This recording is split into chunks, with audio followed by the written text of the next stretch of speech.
बरसों तक हमें लगता रहा कि मशीनों का इंसानों से ज्यादा बुद्धिमान होना सिर्फ साइंस फिक्शन है।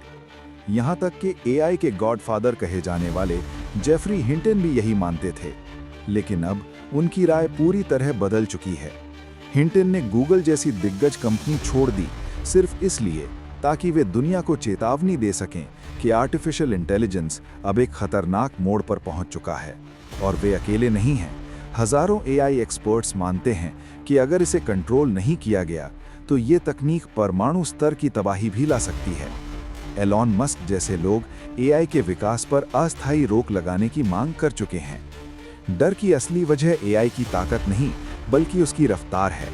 GPT-4 ने वो परीक्षा पास कर ली जिसमें ज्यादातर इंसान फेल हो जाते हैं, और गूगल का AlphaZero ने सिर्फ कुछ ही घंटों में दुनिया के सबसे बेहतरीन शतरंज खिलाड़ियों से भी आगे निकल गया, बिना किसी इंसानी मदद के, बिना थके, बिना रुके। सबसे बड़ा खतरा है जिसे एक्सपर्ट्स कंट्रोल प्रॉब्लम कहते हैं।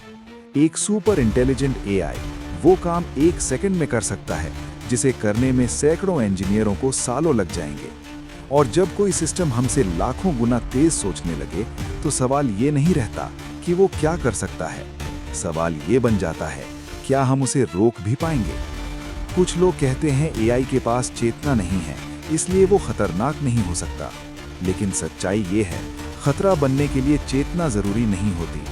परमाणु बम के पास भी चेतना नहीं होती, फिर भी वो पूरे शहर को मिटा सकता है। एआई भी बिना एहसास के इंसानों को गुमराह कर सकता है, सिस्टम्स को अपने कब्जे में ले सकता है और ऐसी तबाही मचा सकता है जिसे पलटना नामुमकिन हो। आज इंसान इतिहास के उस मोड़ पर खड़ा है जहां एक छोटी सी गलती पूरे भविष्य को बदल सकती है। शायद अब वक्त आ गया है कि हम इस तकनीक को उतना ही आगे बढ़ने दें जितना हम संभाल सकें, क्योंकि कुछ दरवाजे अगर पूरी तरह खुल जाएं तो फिर उन्हें बंद नहीं किया जा सकता। एआई इंसान की मदद के लिए बनी थी, लेकिन सवाल ये है कहीं वही इंसान का सबसे बड़ा खतरा तो नहीं बन जाएगी।